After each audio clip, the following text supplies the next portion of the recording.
Bone cancer का treatment possible है, लेकिन एक प्रॉब्लम है, ये बहुत बार काफी लेट डायग्नोज होता है और जब बोन कैंसर का डायग्नोसिस लेट होता है तो उसका ट्रीटमेंट उतना ही डिफिकल्ट हो जाता है। आज के वीडियो में मैं आपको बताने वाला हूं कि आखिर बोन कैंसर का डायग्नोसिस लेट क्यों होता है और हम किन बातों का ध्यान रख सकते हैं ताकि हमारा बोन कैंसर का डायग्नोसिस जल्दी हो पाए। नमस्कार दोस्तों, मैं हूं डॉक्टर रजत गुप्ता और मैं एक बोन कैंसर स्पेशलिस्ट हूं। मैं हर हफ्ते आपके लिए बोन कैंसर और उसके इलाज से जुड़े ऐसे ही इंफॉर्मेशनल वीडियोस लेकर आता हूं, सिंपल भाषा में, बिना किसी हाई-फाई मेडिकल लैंग्वेज के। तो चलिए आज का वीडियो शुरू करते हैं।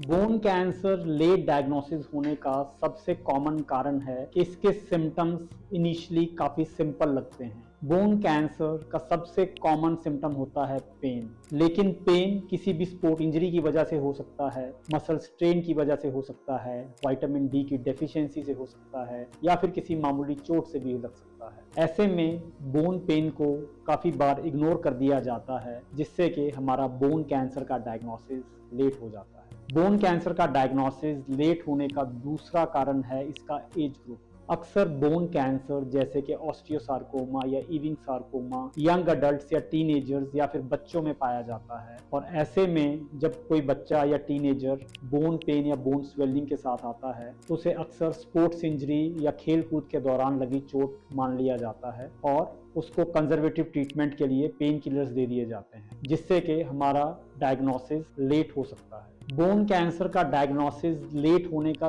तीसरा कॉमन कारण है कि कई बार एक्सरे में इसकी अबनॉर्मेलिटी काफी सटल होती है। इनिशियली एक्सरे में ये कई बार पिकअप नहीं हो पाता। ऐसे में अगर स्ट्रॉन्ग सस्पिशन हो, पेशेंट को पेन हो रहा हो लेकिन एक्सरे नॉर्मल हो, तो अपने डॉक्टर से डिस्कस करके आपको एमआरआई भी करवा लेना चाहिए, ताकि अगर बोन में कोई ऐसी अबनॉर्मेलिटी है जो एक्सरे पर पिक नहीं हुई तो उसे हम जल्दी डिटेक्ट कर पाए। बोन कैंसर का डायग्नोसिस लेट होने का चौथा कारण होता है कि बोन कैंसर अपने आप में एक काफ़ी रेयर डिजीज़ है। जब भी कोई पेशेंट बोन पेन के साथ आता है तो ऐसे में बोन ट्यूमर या बोन कैंसर का सस्पिशन काफ़ी नीचे रखा जाता है, उसके बारे में तुरंत सोचा नहीं जाता और ऐसे में हमारा बोन कैंसर का डायग्नोसिस डिले हो जाता है। यहाँ मैं एक बात क्लियर करना चाहूँगा कि हर बोन पेन या हर बोन स्वेलिंग बोन कैंसर नहीं होता। ज़्यादातर केसेस में बोन पेन का रीज़न सिंपल होता है, कोई मसल स्ट्रेन, कोई स्पोर्ट्स इंजरी, कोई लिगामेंट इंजरी एक्सेट्रा।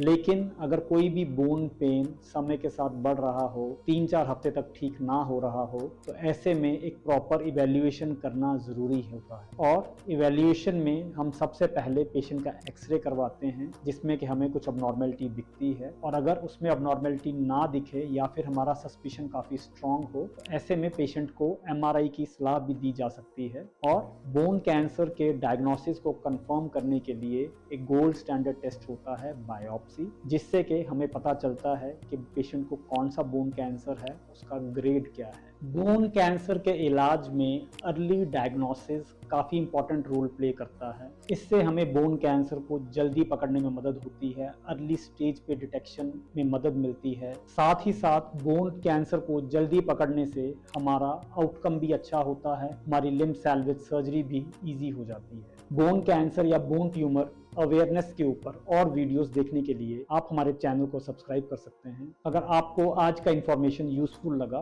तो आप इसे अपने फ्रेंड्स तक शेयर कीजिए। तो मिलते हैं अगले हफ्ते एक नए वीडियो, एक नए टॉपिक के साथ।